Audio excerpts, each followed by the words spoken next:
Okay, my outstanding friends, this is gonna be a trip. I woke up this morning and I said, I knew that ChatGPT knew about my work to some degree. I had people send this stuff to me, said, ChatGPT says if you're right, everything we know changes. And that's true, everything we do know it will change. And I am right.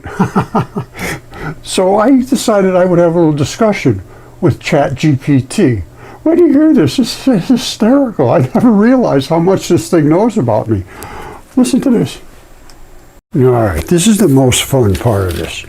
That right there is a lung. One I smashed open long ago. And as soon as you put water on them, they hydrate right up. Now, here's the one that I sent the sample from. Now, I just drilled a little deeper into that hole there, and you can see all the red blood. I'm going to put a little water on there, and wait till you see what happens to it. Okay, the point of this whole demonstration was to show you how easy it is to get red blood out of virtually anything, because there's blood in virtually all these rocks. Now, you have to know where the arteries are, and if they're sealed off. And there's a lot of this and that's, but this is one of those. This is that, and it is a lung. And this is a hole that I just drilled a little deeper. So you guys, this is all red blood down in there. It's just because it's saturated. The lung is saturated with blood. Now up here you can easily see. What's this? Let me see. Where am I here? Look at this. I'm going to just scratch this up a little bit.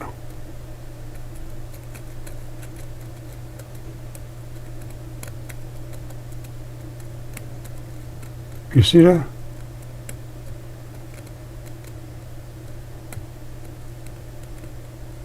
That's basically red blood. As soon as you cut into it, it starts to bleed. It literally does. Look, it's starting to bleed.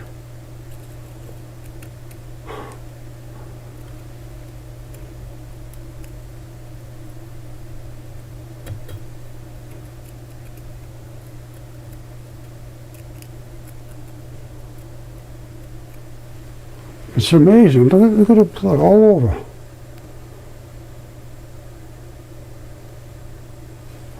And down in here, it's just everywhere. Oh.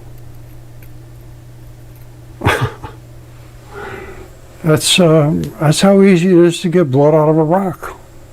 Okay, as you know, my claim is it's academic denial. It's not that I don't have the evidence. They won't look at it. I asked, did Spurr claim to extract dried blood samples and have them DNA tested? Yes. Roger has claimed to have extracted dried blood samples from what he refers to as mudfossils, stated he had these samples DNA tested. However, these claims have not been independently verified. Yes, they have.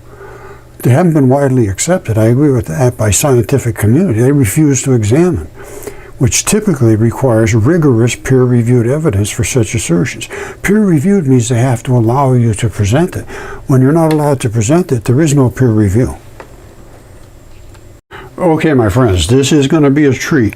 We're going to start out with my evidence supporting my claims, including DNA tests from back in 2015 submitted to Yale and virtually everybody through the internet. But it was acknowledged. I went back and forth with Yale, Derek Briggs from Yale, as I will explain, and I tried to show. Well, I did. I sent them all the information, the DNA tests, the CAT scans, all that stuff. But anyway, this is my evidence, and this was very well done. And the only thing that they want you to know from this lab is that he stands 100% behind the evidence from what he's done, the analysis.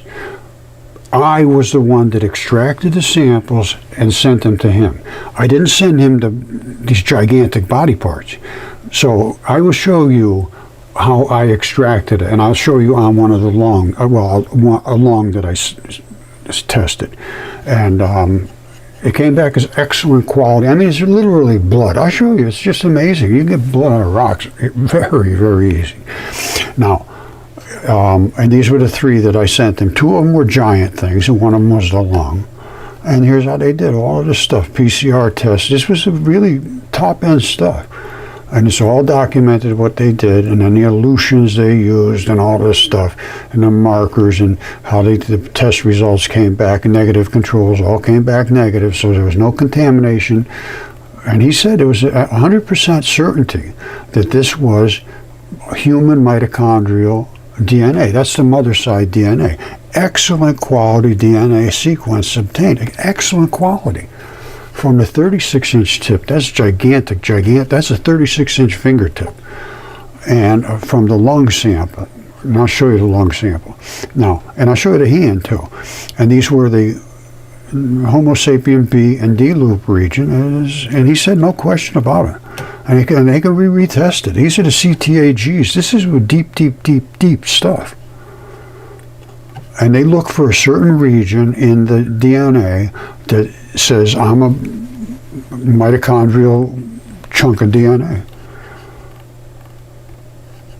And this was Tom Pachenko, who absolutely outstanding work, outstanding. And he was the only one willing to do it. And I know he got assaulted for it. He'll probably get assaulted now again. But I'm going to show you how I extracted it. He sequenced it, that's all. And then he sent it to some other bio lab for the DNA blast, yeah. PCR products were submitted to Eaton Biosciences in Union, New Jersey for DNA sequencing, whatever. I don't understand all this stuff. I got to be perfectly honest with you. All I know is, and that's all I asked him. I said, I want to be sure these things were human or whatever they are. Can you tell me if they were human or what, whatever Homo habilis, or I got a million different names. And he said, no, they're modern human. These are modern human DNA. And if anybody wants to test it, it's available. I can work with you. All right, so these are my claims, and that right there is my evidence, and here is the actual specimens that were sent. All right, this was the lung that I had tested. I drilled a little hole in here, and you don't have to take much out, but you got to get deep enough in so you get to the blood. Now this one turns 100% to silicates, except some of the blood. The blood is very, very tenuous. That stuff lasts forever. That's what bubbled out of this lung. Some of these little spots. That right there is the Spurlock. I'll show you this in the microscope and so forth. You see all these little round jobbers here? You see them all over? Those are these. See, alveoli. Now, this one here is completely stripped of its pleura. This one has all its pleura still on there. And this is where the red blood is. I'm going to drill a little hole in there, and I'll show you in the microscope. Now, again, 2015 I sent this over. It took 3 months to do these tests. Now that's the lung that we're going to look at in a second. And then there was this hand, which runs from about, I think it's about 3 feet here, or maybe a little 4 feet, a little over that, somewhere in that area. It's a left human hand. Now, how can I say it's a left human hand, and how do I know that? First of all, it's DNA tested. Secondly, that's the tendon. If you put yours back, you have the tendon right there, same thing, and it's broken off right about here. The thumb would have gone right off over there. Well, it's actually broken off. I don't know. The fingers are. I got some of the fingers, and that's what I had DNA tested, was one of these fingertips and CAT scan from this hand. Now that right there is the little crease you have. Fold your fingers back like that, you have that crease. It's just what it is. There, if you look carefully, you can see there's some bone areas down there where your bones interconnect down to the next set of bones. If you look at them carefully, here's the key. You got to pay attention to the details. And nobody does. Well, it's just a big chunk of mud. No, it isn't. That, my friends, is a huge human hand. And it is human because it's been DNA tested. And those are little bones. I don't know if you're going to get an anatomist and talk about where those bones hook together. They're right there. And this pad is the pad that runs right around the bottom of your hand, that big fluffy red thing. And that cleave is the cleave in between the two pads. And this silver stuff is what's called grip skin. And that is on your hands and your feet, very, very tough skin that coats what would be normal skin. And that way there, it's almost like you have a glove on. I'm not kidding you, it's almost like you have a glove on continuously. And this stuff couldn't care less, it just sloughs off. Now, you see the silver? You see it peeling over right here? Peeling off? See the silver? Back here, you don't have that as much. Up here it is tough. This tough skin. Where do you see the other one? Now, you can see it's peeling off, and this is extremely siliconized, mostly because it was in the silica-rich oceans. But you do have a lot of extra silica in this particular layer anyway. Now, so that was also tested. So that's the second. That's the hand. And the last thing was the giant fingertip. And here it is right here. Now that is approximately 3 feet long, front to back. All of this stuff is on my property, or was. I sold a piece of property where that is, so I don't really have access to that, but I have a piece of it here still. And the piece of it, I think, is where I took the DNA test out of. Or did I go down into there? I can't well, I know that you can get DNA out of the fingertip because I've looked at it in a microscope, and we can look at it again. And actually, I was looking at the sweat pores, and the craziest thing happened with the sweat pores. I put water on, I soaked it and everything, and it was dry, and I put it down to look at it in a microscope, and all of a sudden it went, one of the sweat pores spit out like a little piece of water. I'm not kidding you, I swear that's the truth. Now, and I showed it in a video. Now, this is the fingernail. Take your time. You see that little right there? That's the fingernail. That little thing is the pad that goes between your bones so that they don't rock bone to bone. It's a little, rubbery pad. Now, your vein and artery. This piece here I broke off. And it came off just like a scab. It was hardly attached, which is what the grip skin is like. As I showed you in the last one, where the silver was just peeling off, this is the same thing. And here's what I knocked off of there. That's right here. And it's just like a scab. It just came off just like this.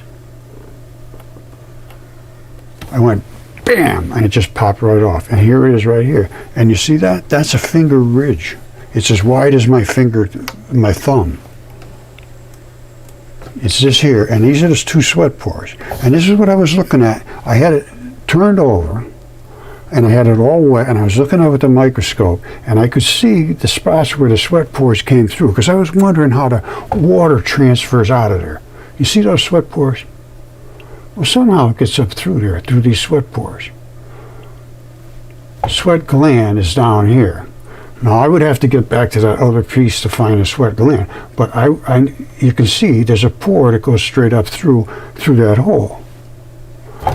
Well, I had water on there, and all of a sudden, as I'm looking at it in a microscope, a little ball of water came up on the other side, came up through here. This is crazy, but that is the fingerprints. And this is where the fingernail was, up in this area. And I have that piece here in my shop. Of course, I don't have the big, gigantic thing. It got to weigh 500-600 pounds. I think I destroyed my shoulder trying to work with that thing. Now, so those are the 3 things I had tested with the DNA. And, I mean, it's just, there is no question about these things that I'm talking about. It's not like I lack support or evidence. I have all the evidence. It will not be examined because of peer review. Now, I don't think that's right. That's not right at all. If they won't examine something that has this kind of support. DNA tests, I just showed you the DNA test. I just showed you the samples. Blood, literally blood was coming out here. And I'm going to drill into here and show you again how easy it is to get samples from this. And I have other things here that I can show you, because I make other claims that there is nothing but biology. Nothing but biology, which means the things in space are also biological, just like this right here. You see this? In 2015. And I reported all of this stuff and all of this stuff about Mars, the Mars crab, to NASA and to JPL and all of them. All of the universities, Avi Loeb. I tried to get through to everybody. Nobody would contact. Nobody would. They know enough to just be quiet. And that's what it was, absolute dead silence. Although I did have some of them say to me, well, you're right down the street from Yale, why don't you go down and see them? They're the experts there. I said, no, they're not. They won't pay any attention. They said, that's because you're an idiot. And I got that quite a number of times. And, you know, so they were putting their faith in Yale, and misplaced. You see that? That's 10 years ago almost. That is an artery cooking. They only cook when they get close to the sun, enough where the sun boils it off. Sunlight is very, very strong. At a certain distance, it gets weaker, weaker, weaker. By the time it hits the Earth, it's pretty strong out in the outer atmosphere. But when it hits things in space, when they're close, forget about it. They cook. That is nothing but barbecue gases. It's the same. It's nothing more than metals, and exactly like welding rods and all of that stuff. They say this, the astronauts, when they come in from a spacewalk and they take their suits off and they sniff them, they say it smells like steak or burning metals. And that is what blood is made out of. That is the artery blowing out of here, and all of these little ones are from cooking from the blood vessels. This is the artery. Arteries are gigantic compared to the blood vessels. The blood vessels just feed the little bits of blood to the muscle, which would be starting up about here. This is tendon or bone or whatever. Let me show you what this is. It's a hip joint. I'm telling you, this is a hip joint. And that's what I want. I want somebody to challenge me. I need a challenge. Look, if you can't see that's a hip joint, you got an issue with your anatomy. All right, that's the ball, and that's the. Let me show you what it is. I'll show you the close-ups of this. We've already seen the blood boiling off of it, and it only does it when it gets to a certain position where the sun really whacks right into it. And the sun's hitting this very strong. It doesn't boil off of there because there's no blood there. That's the anchor spot. All right, you see this? There's no blood boiling off of here. There's no blood boiling off of here.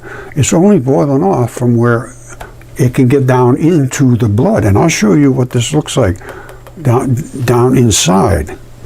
You can actually see all the little blood vessel bits that are running into the inside of that artery, because it has to feed everything. And that's how all that stuff gets distributed. There's a million different little highways in your body for the blood to go. All right, now I followed this mission as close as the people that were working on it. They went up, it was a European Space Agency, and they had a lander that actually circled around. They sent down a lander. It was called the Philae lander. And it landed, I don't know where, they had some sites, but wherever it landed, I don't know. But they actually took samples of it, and they analyzed the samples, and it is biological. And they said it, yeah, that's what it is. And here's what the samples came back. And if you got to understand chemistry. All right, you see all these different iron oxides? That's blood. There's blood, iron in your blood. And oxygenation levels change as it goes through your body, and things are used up out of it. And all of these other chemistry here is all body chemistry. It's all biology. And they know that. And the same thing with Bennu. I also claim Bennu is biological, and that I absolutely prove as well. And they have the samples back here on Earth, and there is no question whatsoever. It's anatomically perfect, and it will be, as it already has been proven to be, just like the body chemistry, almost clay. Well, mostly clay, and then phosphates, which are the membranes, and then the muscle sarcomeres, and all that stuff I show. And I show it very in extreme detail. All right, so we know we have chemistry. We know we have anatomy. And is this anatomically the same as a hip? Well, it certainly looks like it to me. You see what we have here? Look at this. The one we have is broken off somewhere out about here, I think. They can fracture just about anywhere, but it's the hip joint. So it depends the neck or outer region. Now, what does it look like in the body? Well, here it is in the body, and there's some tendon attachments, and you might catch a muscle here or there, I don't know. But there's certainly tendon, which there is certainly tendon right here. Those little stripes are tendon. Now, look very carefully. You see that bundle? See that bundle? See these little pinchy things? I believe those are, they could be tendon or they could be muscle. I'm not sure. But they are certainly, absolutely a bundle. And normally I would see that as a rope. Probably a muscle. But I can't verify one way or the other. Now, you see all this though? That I believe is all red blood. So I would assume that this was probably a muscle, and this is all the dust that comes off of the red blood. It's just blood cells turn into like dust. Now I don't know if it came from up here, because that would have been where muscles would have been too. That's the cheap stuff. This stuff here, this is not cheap stuff. This stuff doesn't go away. Tendon and the enthesis balls, that's tough. Those are tough. That's why they're not gone. All the other stuff that is I call it the cheap stuff, and it goes away because it gets burnt off and all that, which is this kind of stuff. And it broke off somewhere up in here. Now that's Comet 67P. And it's spitting out only when it gets close to the sun and there's a direct sunlight hit. Now they just found another comet that's doing the same thing, way, way, way off in the distance, and they can't figure it out. Wow, why is that thing spitting out? It's almost spitting out wherever it's feeding the blood. It's not just dusting off and creating a tail, because comets have tails, but it's only when they get close. That's when they smoke. It's not a hard concept to understand. You hold such a steak back here, it's not going to sizzle. You put it right there on the grill, shh, that's what you got. All right, this is the other thing. I reported this to NASA and everybody. The Mars crab, this goes back to 2014, 2015, somewhere around there. As soon as I saw this, I said, that's an artery, that's a vein. These are the arterioles that are going in to service these muscle sarcomeres. And this is all eroded. Here's the actual artery and the vein here. This one is the vein. That brings the blood back up to the heart to get switched around and get charged back up again. And this is the artery. It comes down and it feeds all of these sarcomeres. Those little blocks pinch together like this to make a muscle work. And that's what it is. Now all of this dust is red blood that has just sort of dusted down. There's no rain to speak of on Mars, so there's no little rivulets. This is just very, very fine dust, and this would be all over the place. And these here are, they see them everywhere up there. They knew about this, but they wouldn't talk. I said this is biological, and I contacted NASA about this. And they, as far as I can remember, nobody ever responded. But they did end up funding a study for Yale. Now, AI doesn't know that, but they did fund Yale to study this thing. Is this kind of preservation possible, soft tissue? And they said, yes, it was possible, based on what they found here on Earth, but that it was only just gooey little creatures. Well, up to a meter long, that's pretty good size, but they were just jellyfish type things. No bones, no teeth, no shells, no nothing. That is wrong. That's just totally wrong. And my mud fossils prove this, because mine are in the Triassic layer exactly as they say.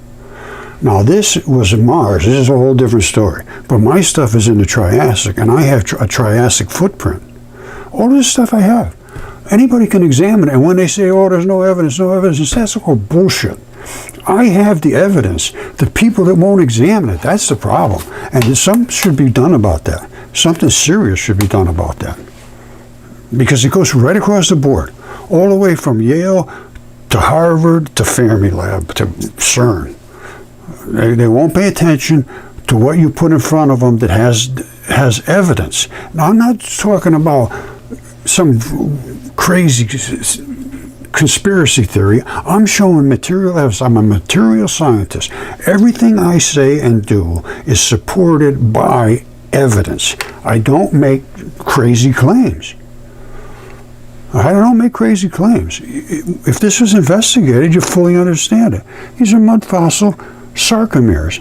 And this happened because, as Velikovsky said, Mars was actually hit by Venus. And yes, it was. There's a terrible scar all the way across Mars that is longer than the United States. And there's a terrible scar on Venus as well. Totally unexamined. And none of this stuff. No discussion about it. You see, this today came out.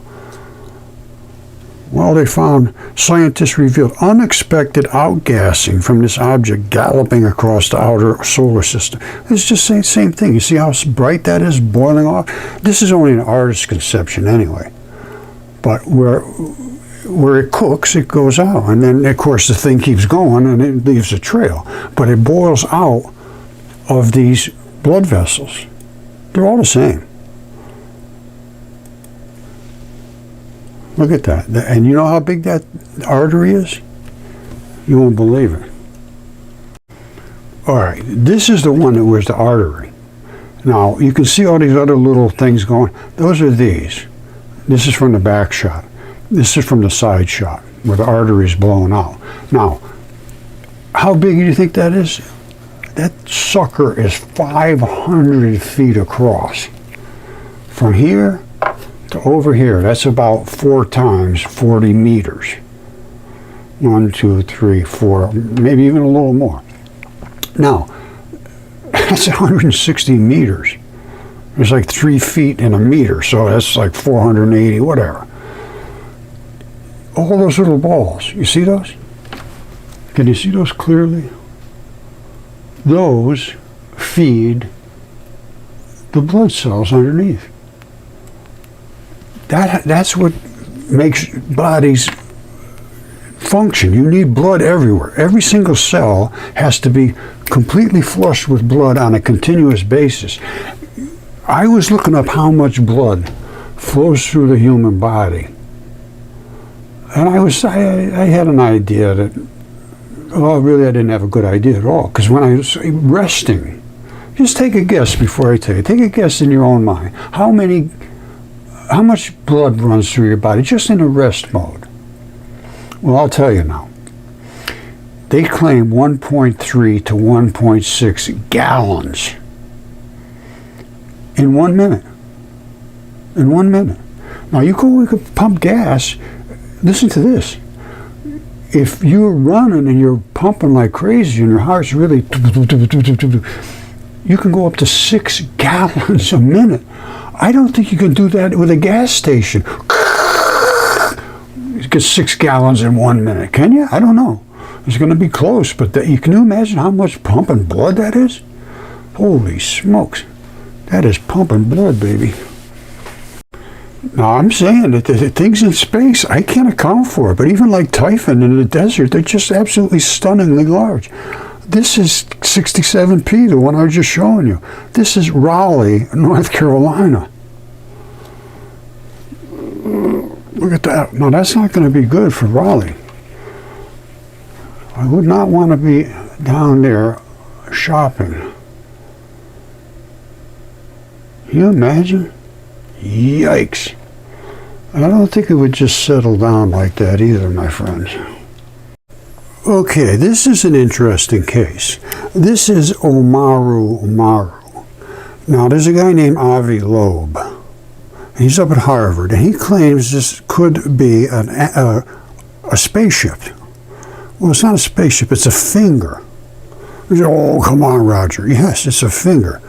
Now, I showed you grip skin. That's a grip skin peeling off right there.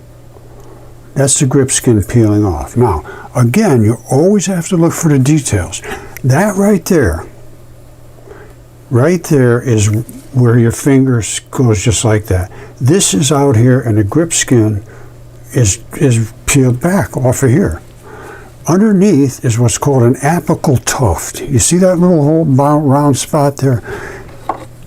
That's where an apical tuft sits, right at the end of a distal phalanges, which is this. Now, remember, it's just right here is where it seams. Now, why do you see all these little things here? Because it's what happens when a bone invests a tendon so that it can bend. It's using this anchor. That's the anchor. This green is only there because I did some tests and stuff. But all bones have that. You know, these little ones, they all have that.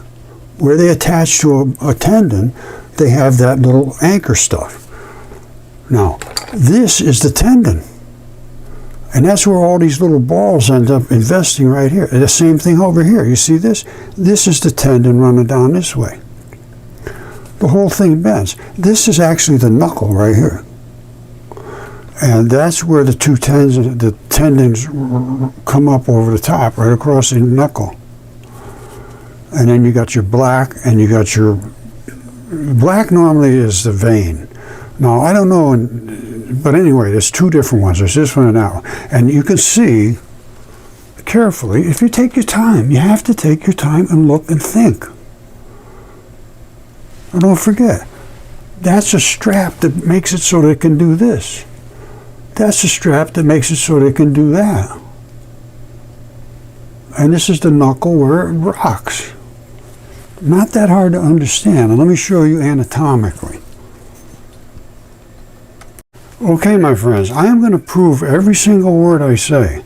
And this is what ChatGPT says. If my claims were validated, it would significantly alter several scientific fields. Paleontology, 100%.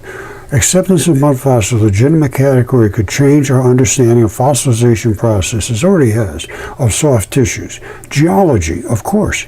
Geology is nothing but biology. Evolutionary biology, yes. Evolution is crazy. You know, well, it changes, but it's not. It wasn't. We didn't start from pond scum. Astrobiology, yes. Everything in the universe is. I'm going to show you all this stuff. Every single word I'm saying, I will show you material evidence to support it, not just nonsense theories. Interdisciplinary research, yes. They don't do, one guy says, that's all I do, I don't know anything about that. No, you got to talk to this other guy. No, they don't know anything about anything. If you don't know all, you don't know anything. So you got to do it all. Integrate geology, biology, other sciences, and you got to be able to think and reason. And look at these kind of things like this and understand what you see. I think I've shown you some of this, or will show you all of it, but you know, this is biology, and this right here is a footprint. And my friends, that is in Triassic rock, which means a red bed, gray clay, and a black cap, and the gray clay is pushed down through the red bed. That means they were both wet at the same time. And then the black cap came on top. And I found it all with that 3 layers. And I am in an extremely Triassic area. This is Triassic, red bed, gray clay, black cap. This happened like in a weekend. This wasn't 50 million years. How could you have a wet push down through perfectly? I'm going to show you it in detail because I have it here, but I also have the no-toes. I have all kinds of things that are unexamined because they go so far outside of what they've been taught that they're going to have to change everything they've said. So this is the real issue, and this shows the Triassic happened like in a weekend, and it's entirely around the whole world because it was the impact of Venus into our atmosphere that wrenched the Earth, and all the siliceous ooze, it's in the ocean floor, came up, supersaturated the waters. It's called, well, hold on. It is right here. Exceptional preservation of soft-bodied creatures promoted by silica-rich oceans. This had a cartobiota, just as a place in Australia, and means creatures. They want to throw all these little words in to make it sound good. And this Derek Briggs is the guy that I talked to. You have to name names. I can't say da-da-da-da-da without saying the name. It was Derek Briggs. And when I talk about light, it's going to be Don Lincoln at Fermilab. All I'm doing is saying exactly what happened. And I'd love to have a discussion. I don't hold a grudge. I'd like to have a discussion and have this stuff out in the open be realized for what it is. That's all. I'm not, like I say, I don't hold a grudge. But this is 2016. I wrote the paper and finally wrote a book about being minds in collision because nobody could accept it. And I had all the evidence. At that time, I claim, which is still my claim, I presented it to Yale. He knew about it. We talked and we emailed back and forth, but it was just like, yeah, it's just rocks. It's just rocks. It doesn't fossilize that way. Da, da, da. Well, at that time, they just didn't know about it. But then again, when I looked up on ChatGPT, it says there's nothing to talk about that this was funded by NASA. And yes, it was funded by NASA. You want to see? Right here. This is their article in their newspaper. And this, again, is 2016. We figured it all out. Well, it's exactly what my research was, so maybe they want to claim that. That's okay. See, many of them are outright bizarre in appearance, yes, because they were giants. All right. Are they some sort of failed evolutionary experiment? Yes. Because it's all, the whole world was colonized, oceans, the whole world, it was a worldwide event. And they say they were entirely soft-bodied. No, they weren't. I showed that there were all kinds of creatures. Big ones, tiny ones. I don't know if I've shown you yet. But absolutely just gigantic, but also DNA tested in the whole 9 yards. They say there was no shells, teeth, bones, and everything. So they're saying my stuff is before life started on Earth. It was just goo. And they say they realize it's dissolved silica, but they don't know how that happened. The whole oceans became saturated with silicon. That's why there's quartz veins. Silicon collects in the voids. And like I say, everything is biology. I got so many things around there with quartz in them anyway. And they say it could have happened and turned these animals into stone in a time frame of only hours or years. Well, years maybe, instead of thousands and so forth. These organisms were rapidly buried. Now listen to this. Just absorb this. This is worldwide now. This is a worldwide event. They know this. It's the Triassic era, worldwide. Red bed, gray clay, black cap. Now listen. So they say the organisms were rapidly buried by sand, no, it was by mud, during underwater storm events. This is worldwide, though. The process of cementing the sands, rapidly, because otherwise, by the time the carcasses rotted away, they won't rot in this condition. They were boiled, and then they were sealed in mud.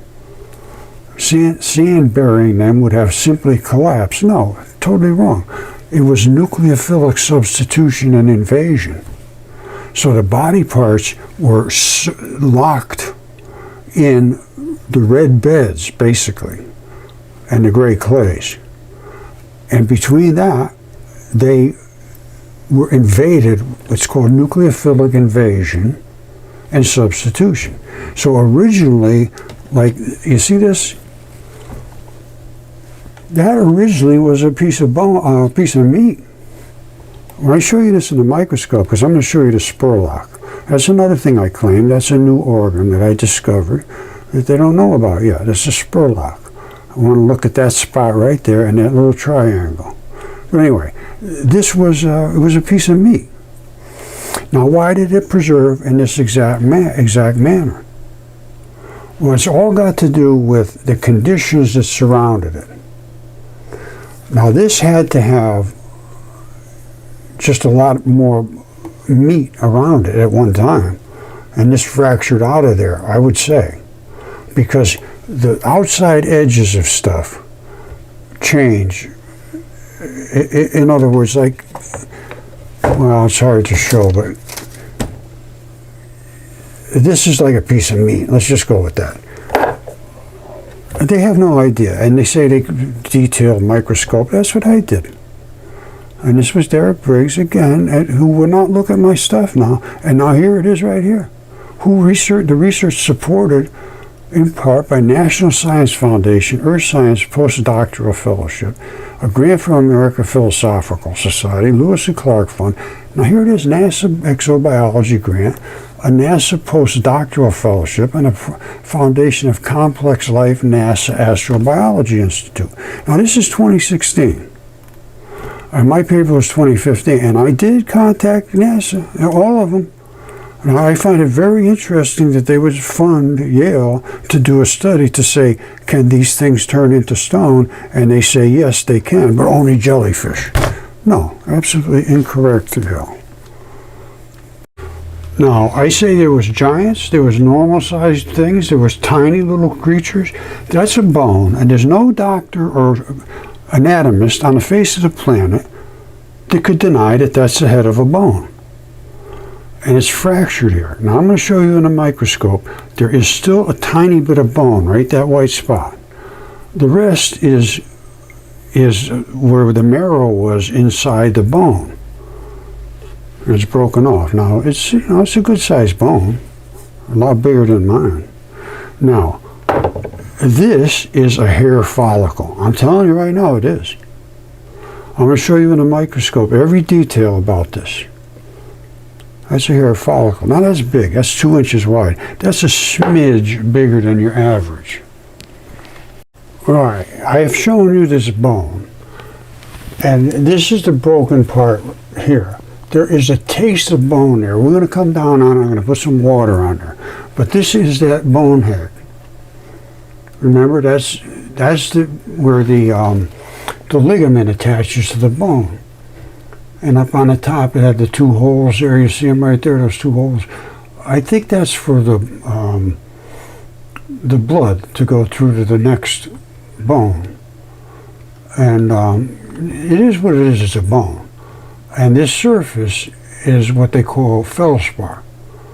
And that's because that's a membrane. Membranes are made out of phospholipids. And they break down to aluminum silicates. I have all this stuff down, the chemistry, everything. Now, so that's the bone. Now I'm going to come down and focus in close. Well, I don't have to get too close. Let's just stay where we can get a good perspective. Sometimes you get too close, it's not quite as good. All right, so you know what we got here. This is the bone. Hold on.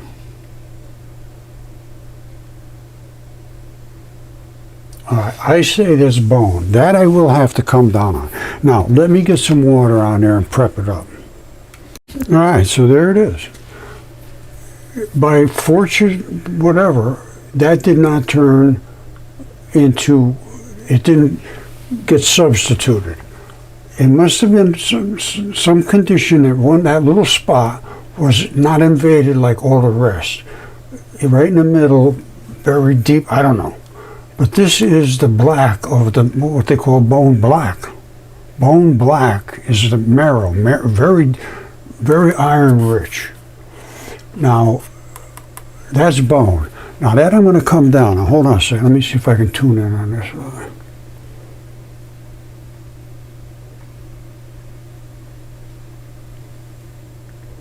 You see, get a good idea of what you're looking at now. Because we're going to be looking at the surface around the edge of the bone, which is the calcified part. Because you have to have the outside part coming down. And that's about where it would have come to. You see it? This is calcified. And it probably died laying this way because it looks like the blood puddled down towards this side. There's a lot to think about when you look at how something died. Blood will puddle one way or the other. Now, if it was like this, that would make sense to me, this being down, where the blood puddled. Hold on, let me back up out of here.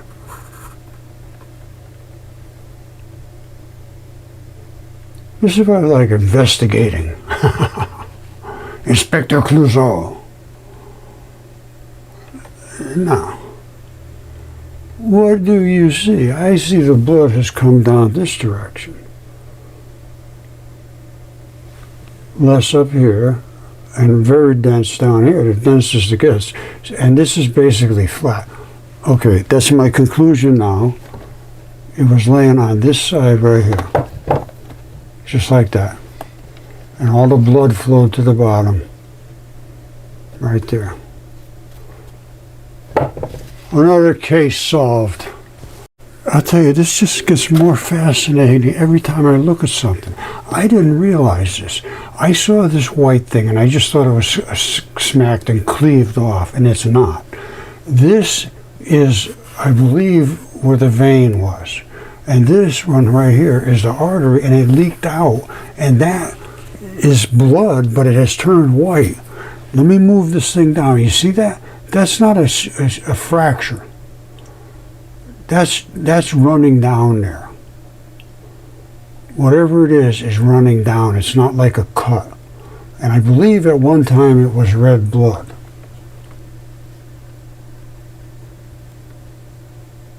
Let me see if I can home in on that.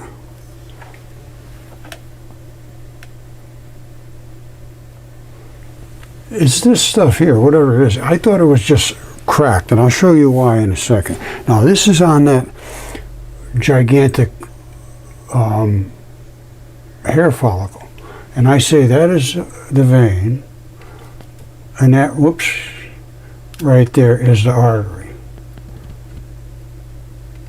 Now, I'd be surprised if we didn't get a catalase response there. Okay, you probably know already. This is what we're going to be looking for here is a bubbling response.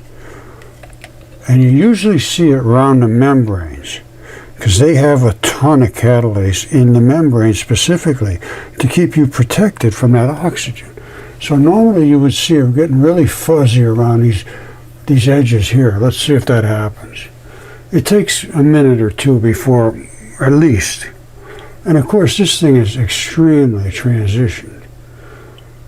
So it has to sink way deep inside. You know what, I don't want to drag you through the soup here. If it starts bubbling, we'll come back and look at it.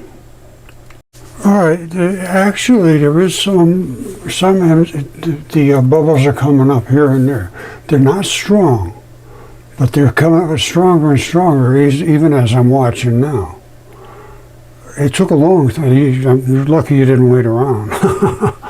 But they are starting to form, and they will start to bubble out of here as they coalesce. Let me see if I can get that.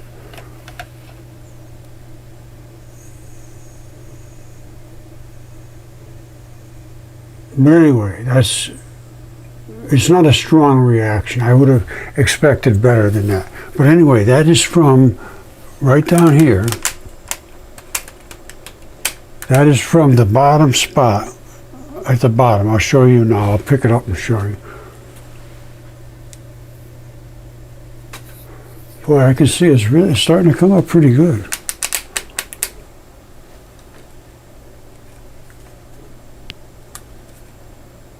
You see all those little bubbles?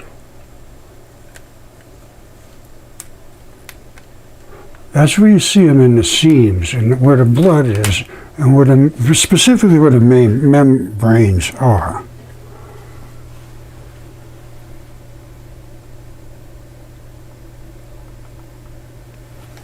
But it's a very poor reaction.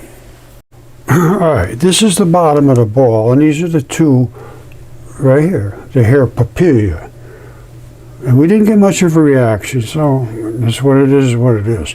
Now, I don't know, we maybe get a reaction, I don't know where, because that, usually on the membranes. Now, this is where the erector pili muscle attached, right there. And I can show you this, and I will, in the microscope. You'll see how they go into layers and layers. Now, that's where your hair can stand up on end. Of course, that's the top. And it has like a little wrinkly zone, and it comes up through there. And that is the sebaceous gland right there. And we'll look at this in a microscope. And I'll do a little catalase test here and there. My best hope would be for where the muscle attached, because there's going to be a lot of membrane there. I don't know. Let's take a look. Whoops, you probably couldn't see any of that, could you?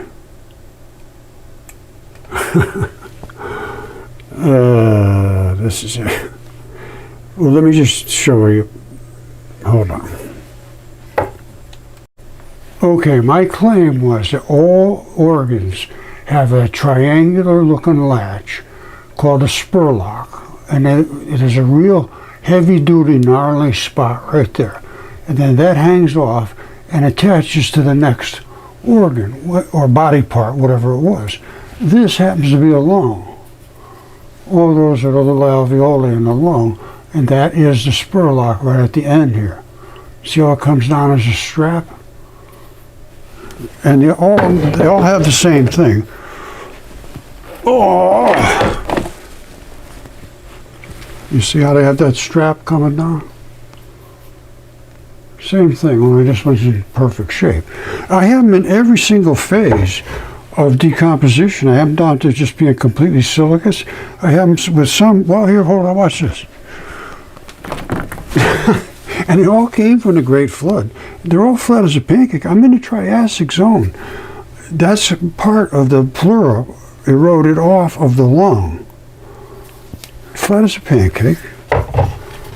Flat as a pancake, nothing eroded. This was a DNA tested. I think I showed you, or will show you. Well, I think I already showed you that I drilled a hole in there and just got there's blood everywhere. There's blood everywhere in these lungs. That's what a lung does, processes blood. Meteorites coming through space have blood in them. Why? You see that? That's red blood in a meteorite. That's the artery. That's the artery, that's the vein. All these different colors of crystallization are different types of metals, which, you know, they glob together inside there and then they etched it with acid or something. This is not mine, but it's a meteorite. Nobody can dismiss that. I have one here, which I will allow to be tested, because I'm almost 100% sure there's either DNA in here. I know there's catalase in here, because I did a catalase test, and it bubbles a little bit, not a whole lot, but I bet if you cut it in half and went into the center, you'd get a pretty good reaction. You see, it's turned into iron, and all of those holes are where they blew out. As you heat it up, the blood popped out of there. And normally that would have had all of these little fibers.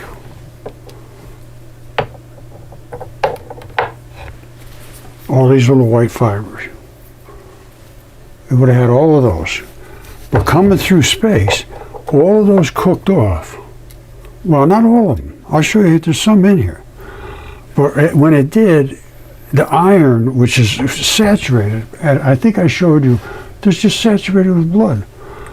The iron turned into iron. Blood is iron, but primarily. And it just turned into iron because all the cheap stuff boiled off, and you ended up with the iron. Now, when they really are big, the whole thing turns to iron. This didn't melt. This still has the iron, and it actually has the Spurlock. I'll show you this. Every one of them, every lung has it. And there's all different types of lungs. But everyone has it, and this has it too. That's the Spurlock right there. And that's that gnarly little spot. They all have the same thing. And it's basically, I call it the Spurlock. It's a new body organ, as far as I'm concerned. All right, here's what you have to understand about mud fossils. It depends on where they were, how much transition metals were present, and so forth. This one, there was no transition metals. All there was the blood that was in there. It sunk down to here in its alveoli sacs. And then it actually ran out a little bit when I took it out of the ground. Now this one is completely encased with its plur. This one is completely devoid of that rubber. This is a rubber bag. That's the standard. This is down to here. Totally different. And it's completely filled with silicates. Now I have one here that's down to the same thing. Hold on, I'm going to show you. It's, I don't think, well, I'm sure it's not human, but I don't think so. But that's where all the entryway would have been, right here. And then this is all of the, just like this, only it filled in with some transition metals. But it does have the Spurlock, you see it? Totally different type of material. All right, so it's here, and this thing here keeps it from going around. Let's say it was on this side. This thing here keeps it from going around in your body. It's on, you understand what I'm saying? Same thing with this, same thing with that. That one has one too. They all have it. And it's not the same as the pleura or the fascia. It's something different. As you can see, it's a different material. It even has, you know, and I don't know what this is from. But I can tell you one thing, I'm going to put it in a microscope and you'll see. Now, I have something in the microscope right now. Let me turn the lights off and I'll show you. Which is a lung that is cut in half. And I got a little moisture on there. And you see all those different colors? This was in an area that had a lot of transition metals, and they stabilized. Now in between is all blood. You see that? That's blood, blood, blood. Now I have the other part of this, the other half of it, and I'll show it to you. Well, maybe you can see it here. Hold on. Yeah, there you go. You see the reflective? Those are all the crystals. Those are literally crystals. If this was a huge lung, you'd have all kinds of rubies and I don't know what else. Those are all crystals. And that's what lungs do. They make crystals. Some lungs are small, some lungs are pretty damn big. But they have to be where there's a lot of transition metals. You don't have a lot of transition metals, you don't get all the colors, you don't get all the crystals. But that's the blood that fed them. And what happened after it died is the transition metals did a nucleophilic substitution of what was there before so that it didn't just rot away. It transitioned.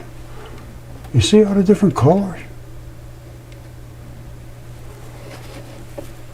Very cool stuff. Okay, what I want you to look at is the Spurlock. First of all, they all have that triangle. And this is some kind of lung that I think I showed you before. And it's all completely eroded except the Spurlock. And all of these are the alveoli, all filled with different crystals. Now, here's the part I want you to look at. This comes back and there's a big spot that's gnarly as hell. Now you see this round spot back here? That's really the heavy-duty attachment. Let me see if I can focus that better.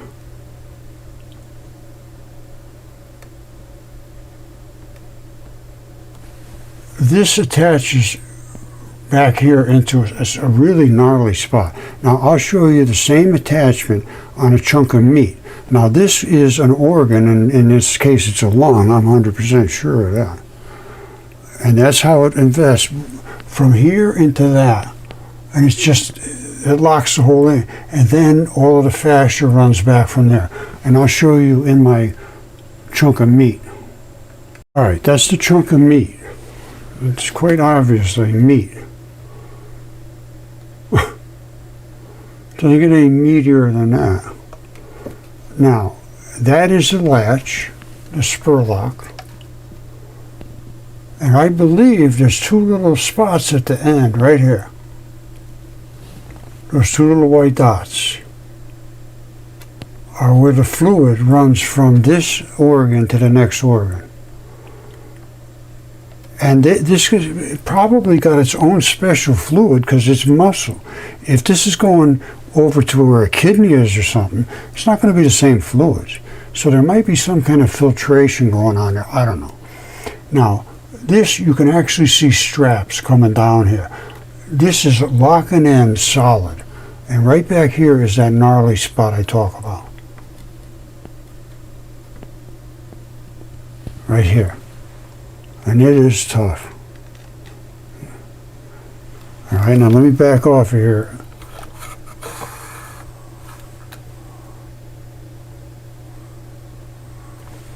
Let me crank it up a bit.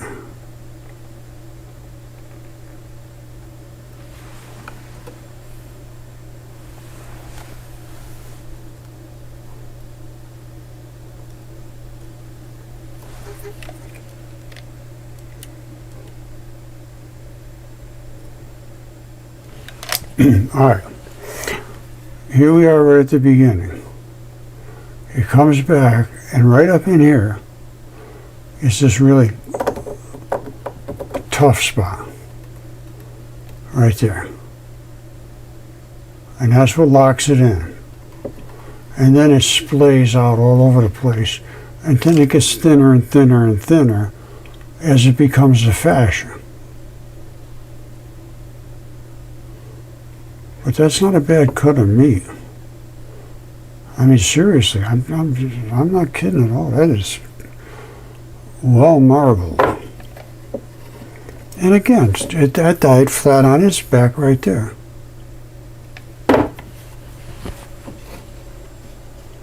And that, you can see this today in modern tissues. I have some shots of a torn one, where it was torn here.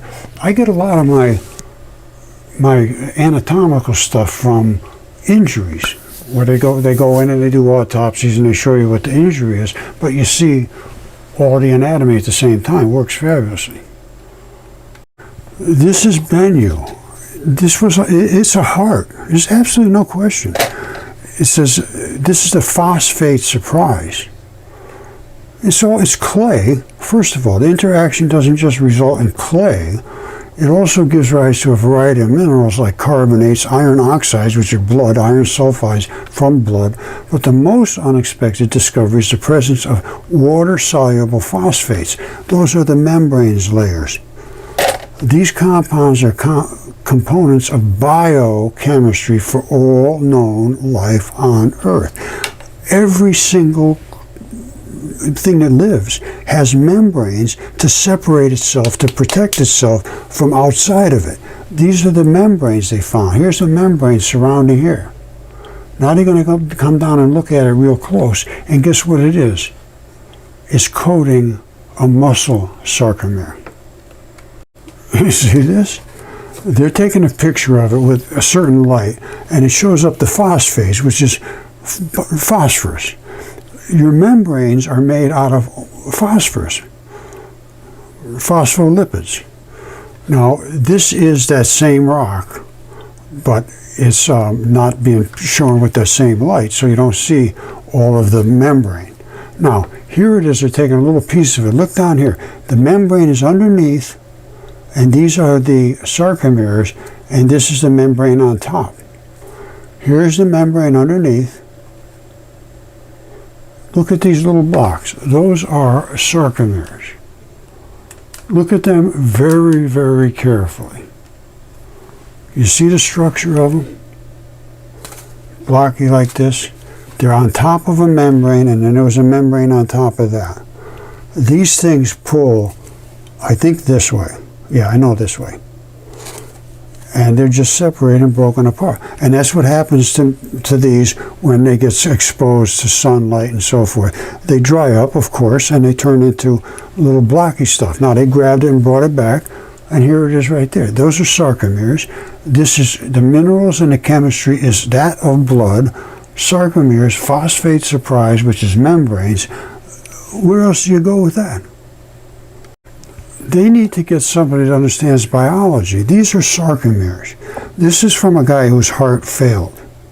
and it ripped the muscle in the heart, and it's supposed to pull and pull. Well, actually the heart twists, but they pinch and pinch and pinch and pinch, and they can't pinch. When they break like this, it goes to pinch, and it won't, nothing's coming with it. And that's what this is here. Now, what are these layers are those phosphorus layers, phosphates. Membranes have a phosphate layer on the top and on the bottom, and you have your muscle in between. It's exactly what it is. If you can't see what's in front of your face, even look at the different stripes here. This cannot be missed. This cannot be missed. It cannot be missed. Phosphates, upper and lower layer, just like I just showed you. Sarcomeres, billions and billions of dollars spent on this, and they'll spend billions and billions more.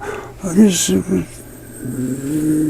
walking around in circles when you know, this is what really upsets me, is because it's not that the evidence isn't there, it's the evidence is suppressed. And I mean suppressed. It's not just, oh, well, no, it's suppressed. And that's unethical. It is unethical. I asked Chat, my good friend Chat, it's unethical. When there's material evidence to be denied, really, because of peer review, which is, to my mind, is nothing more than racketeering. They say, you do what we tell you to do, or we're not going to let you talk. That's what I found 100% right across the board. And if they talk, they'll be dismissed. That's how it works. This is like a gang. And the key here is, we're not using any energy whatsoever. We're just squirting it through the Venturi. It does all the work for us. The black ones slap, boom, boom, boom, boom, boom. And they were attached to the white, and the white just squirts off. I mean, what could be better than that? Now, Chad says if I'm right, the world changes. And yes, I am right. And yes, the world would change. However, we're up against this peer review nonsense. There's a laser. I want somebody to test this out. I don't do this. I don't have the resources. And they refuse to discuss, so they're not testing.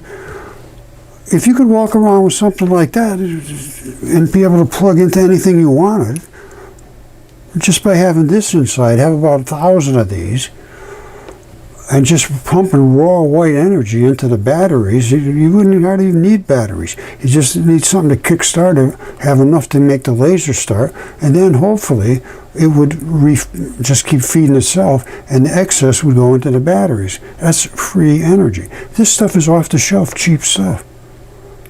Cheap, cheap. There's the laser they use, the rod and I use here.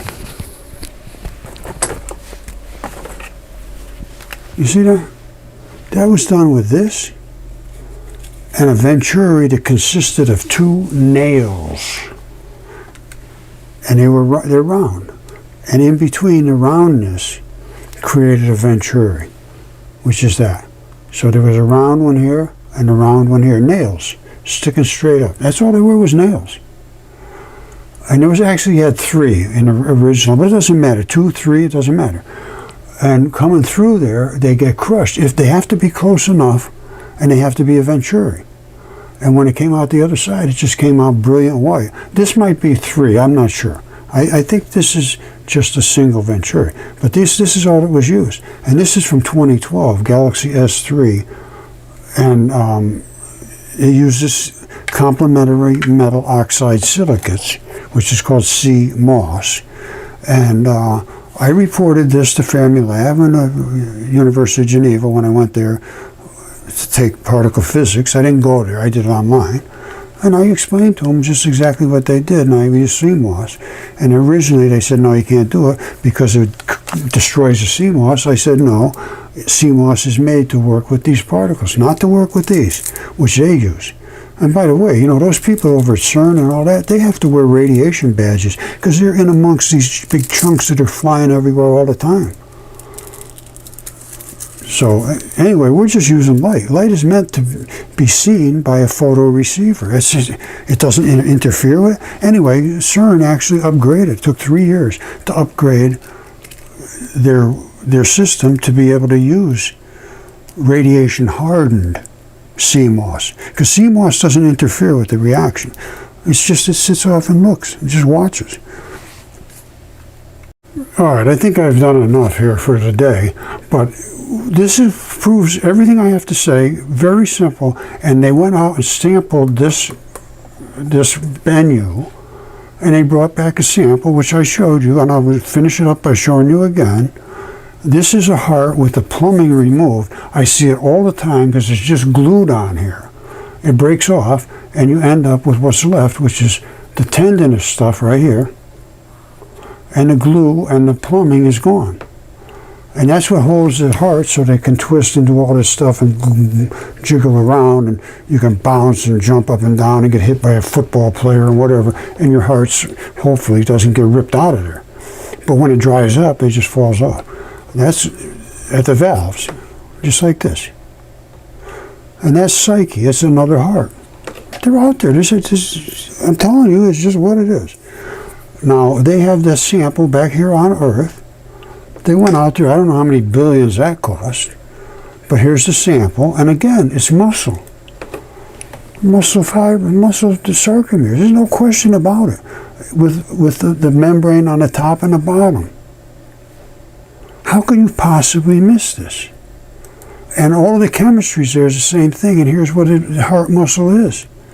And it's ripped from a heart attack. Same. There's that layer, and here's the blocks. This is the layer, and these are the blocks. And this was all a total surprise. The phosphate layer. Why would they have 2 phosphate layers? That's just not normal. That's not just going to happen by accident. They're there to protect this layer of muscle. Now, if you haven't seen what I've shown and think it's just all nonsense and that AI is right, Roger's an idiot, well, I'm sorry, you missed everything.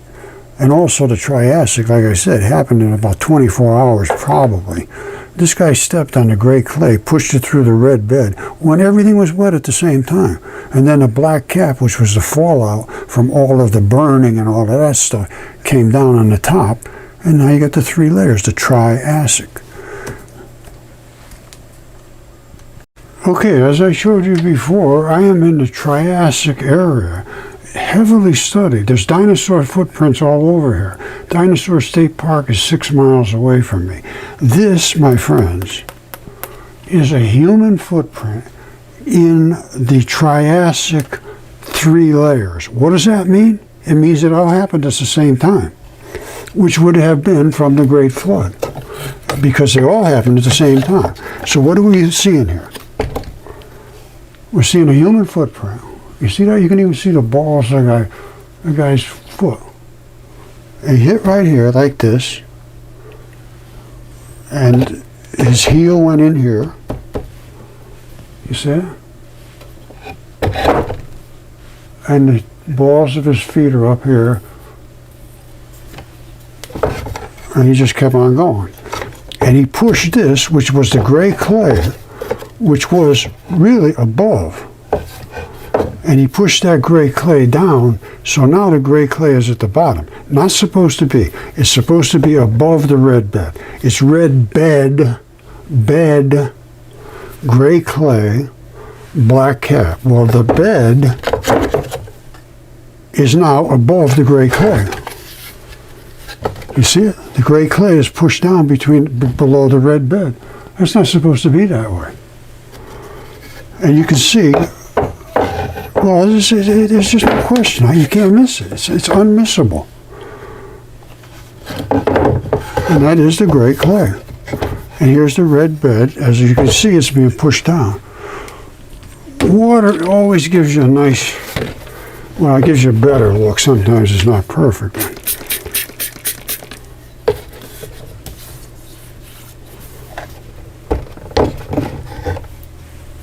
I don't know if you see that or not, but is red up here and the gray is pushed down through the bottom. The red is not supposed to be that way. And you can see right up there, there's the gray right there. There's not much. You see these little things here? This will tell you that it was wet when he stepped on it. I call these suck-ups. Now this you got to pay close attention to.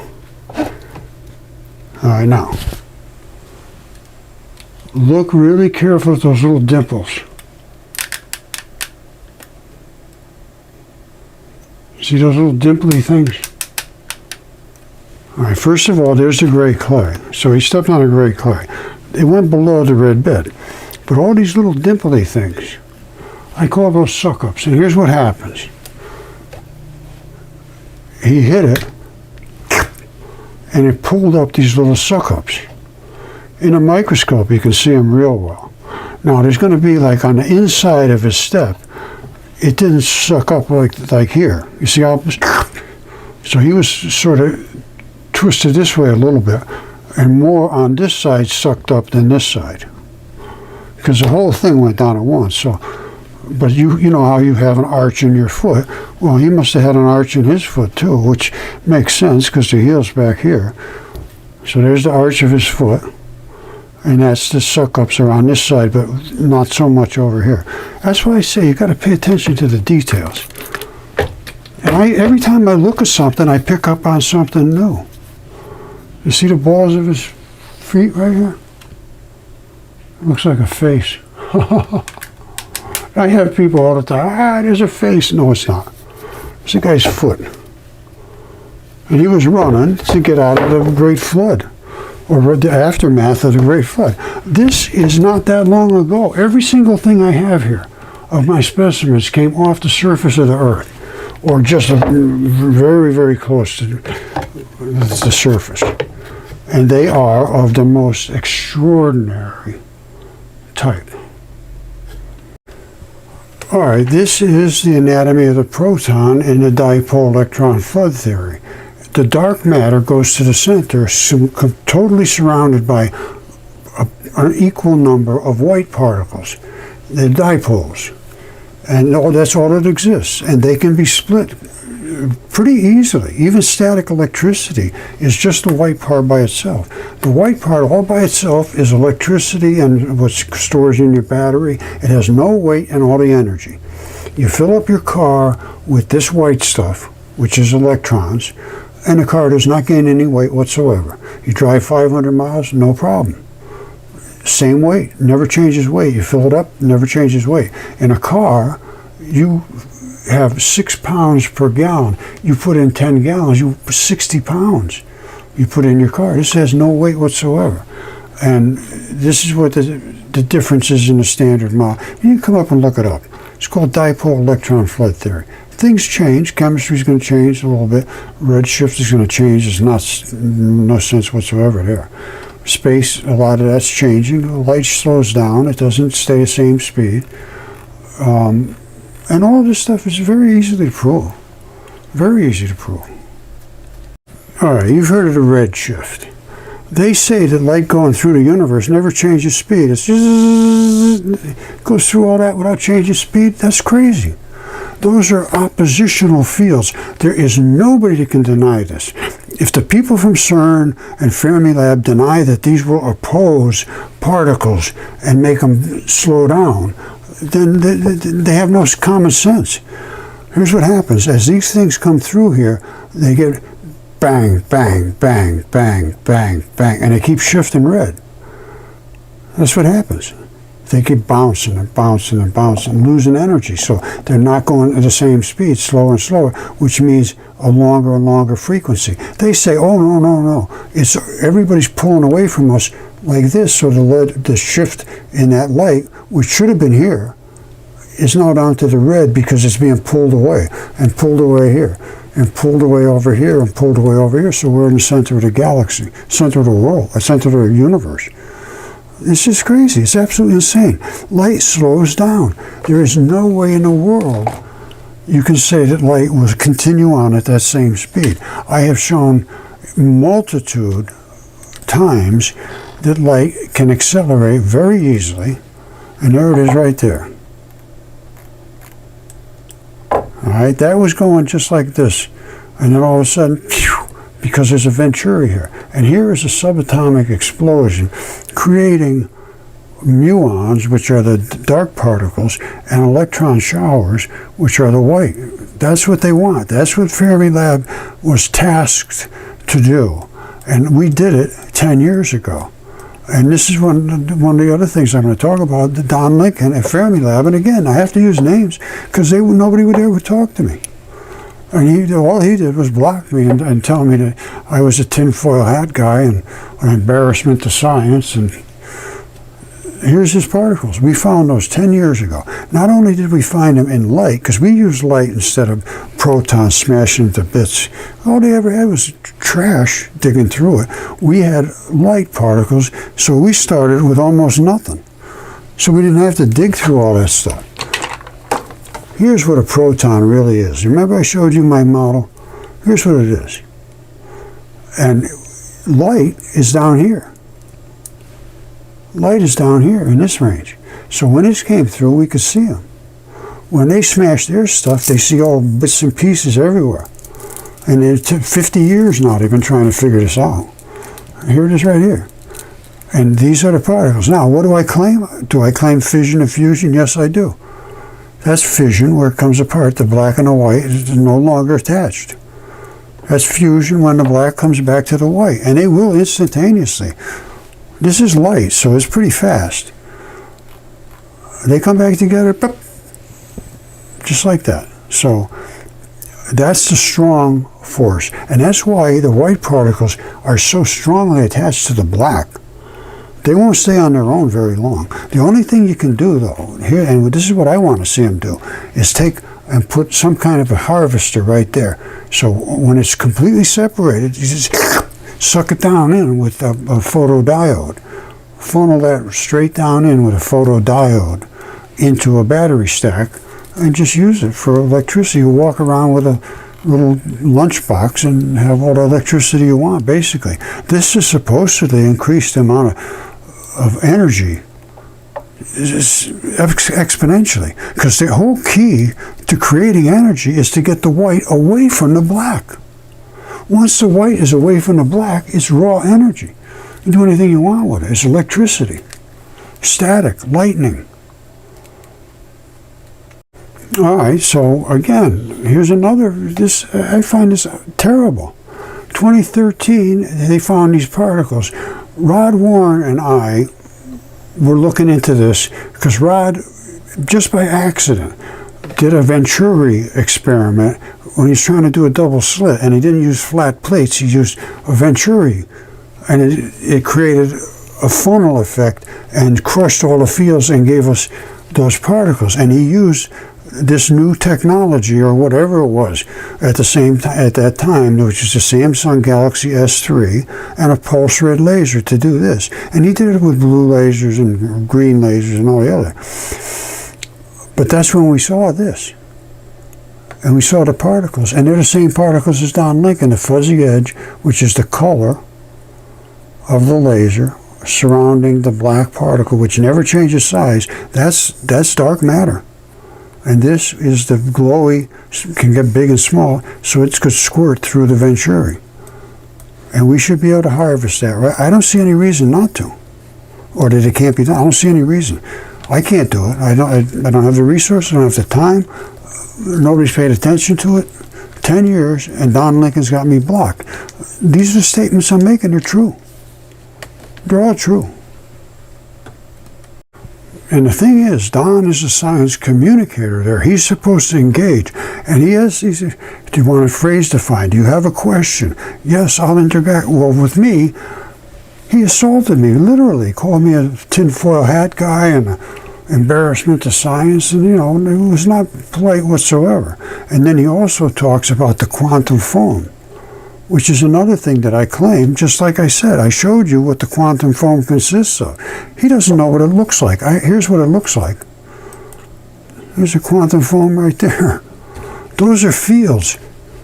And he's talking about particles winking in and out of existence. Yes, because they're hitting other particles in these fields, slowing down, stretching out. So a shift red. It's not that they're being pulled away so the shift's red. That's insanity. Okay, I think I have shown you that this is just ridiculous. I said, is peer review similar to racketeering? Says, this is my friend Chat. Peer review and racketeering, fundamentally different concepts. No, they're not. Peer review is an academic process, publishing where experts who say they're experts evaluate a manuscript before it is published. Not just a manuscript. It's everything, evidence. They have to evaluate the evidence to ensure its quality, validity, and contribution to the field. They have to evaluate it. They have to evaluate it.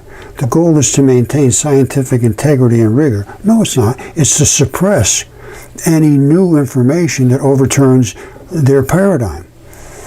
Racketeering is just exactly what peer review is. It's an organized illegal activity, and it is illegal.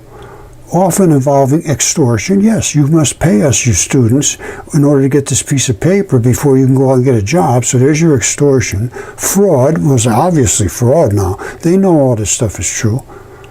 I presented it to everything. So how do you look at it? I say there's a lot of fraud out there. Or coercion for profit. It's exactly what it is. You do what I say, or we will not let you get a good job, and we won't give you this piece of paper. So you pay us. Then we tell you what to say, and then you say it, or we'll tell everybody you're an idiot, keep your money. All right? It typically implies corrupt practices. I see this as corrupt now, to harm individual society. So students, everybody's being harmed by this practice. Some critics may argue that certain aspects of the peer review process are flawed, yes, like the whole thing, and it's biased, yes. Comparing it to racketeering is not accurate, and it's exactly accurate. I'm sorry, Chat. I know we're going to be good friends here, buddy, but you're missing the boat on this one. Peer review, despite its challenges, is a vital mechanism. No, it's not. It will evaluate, yes. But when they refuse because it doesn't fit what they want to see, that is, and I asked Chat about that, and he said, yeah, that's morally wrong. All right, so they say it's aimed at upholding standards. No, it's aimed at keeping you not speaking about truth anymore.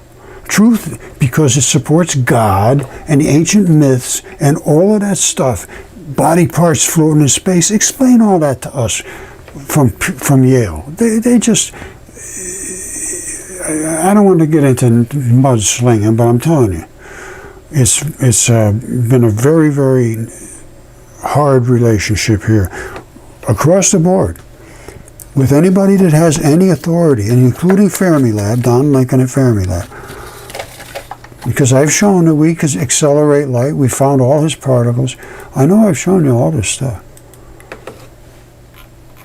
Those are his particles. There they are. And I'm blocked. And that was 10 years ago almost. Well, maybe even more. And I don't know how many billions of dollars they spent not using what this is. And there's a possibility we could harvest energy right off of here. I have a little doodle here that I made. If we can make that laser shoot through this Venturi and send this through a harvester, which is just nothing more than a bus, which collects all of these electrons, which are free now. They're just floating. They're just fluffy little things. If you can keep them apart from the black, and that's what you do, because the black is slapping them like a paddle, and you can regulate how fast you pulse this and how much of a laser you have, different frequencies, and I mean just everything. But the Venturi has to be tuned correctly to separate them. They're too big to get through. So only the white comes out, just as you see right there. There's no question you're seeing it. Zero. Zero question. Now, can you get it here and harvest it? I say no question whatsoever about that. And then you put it down through what's called a photodiode, which it goes one direction only, and then there's a gate, and it lets it through, and it comes back. It lets it through, it comes back. Slap, slap, slap. And then it just piles up here in your battery. Some of it you feed back to keep the laser going. But the key to this whole thing is to pull the white away from the black. Now, how is that done in a generator? In a generator, you have like opposing fields pushing the electrons off.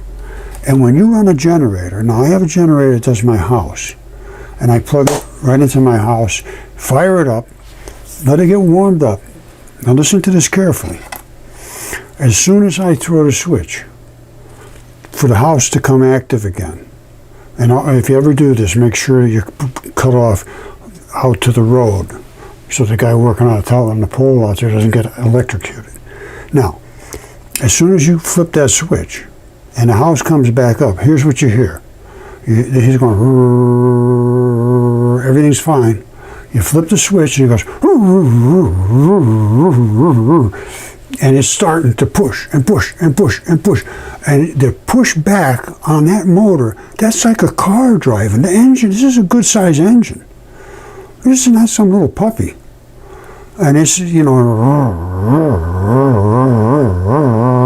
it takes, now all of a sudden the circuits are filled back up again. But to make all that push go, that takes a hell of a lot of energy. A hell of a lot of energy. By the way, this is the black cap. It was on top of this, and I found the whole thing like this, and it came up all together. And I actually had the whole thing around here, and a black cap, I don't know, it's around here somewhere, the other pieces, but this is enough to show what it is, and it is what it is. And that happened during the Triassic. All three pieces together, probably over the course of the weekend. And we have new species too, and a lot of them, not just one or two. Which these are the no-toes that have the toes built into them. And we got all kinds of things. And things that nobody ever expected. Nobody ever expected any of this. I'm not getting nasty about it. I just wanted it examined. I think that's a reasonable request. If somebody could say that's not reasonable, give me a reason that it's not reasonable. Please. All right, I love you all. I'm sorry to keep going over and over and over this stuff, but sooner or later we have to come to the reality of everything, of truth. It's not a comfortable truth. I agree. I had some woman that said, my husband thinks I'm insane. He it sounds like they were close to splitting up, and I know the whole feeling. That same thing happened to me. I understand it. Trust me, I understand it very, very well. But what do? You walk away from it and say, okay, yeah, walk around in circles and act silly? No. I just want it to be examined. Once it's examined, I don't care. I had expected this to happen 10 years ago, minimum, with DNA and CAT scans and specimens and chemistry and nucleophilic substitution, the whole 9 yards. Well, how feldspar happens, how the Earth was literally boiled from this impact of Venus into our atmosphere, which created all the silica ooze that coated the Earth, which created all the mud fossils. And now virtually everybody agrees with this, but they just got to stand off because it changes everything they've told you. And literally right now, students are being exploited if they are taking any of those type of courses. Anything theoretical. History is just nonsense. All the way up to physics and everything else. If we can accelerate light and slow light down and do all the things that I showed you we can do with light, in addition to all the other things that I've shown you, you have to realize we're being taken for a ride, my friends. It's time to stand up and say, address this, please. Somebody address this. All right? I love you all. Thanks.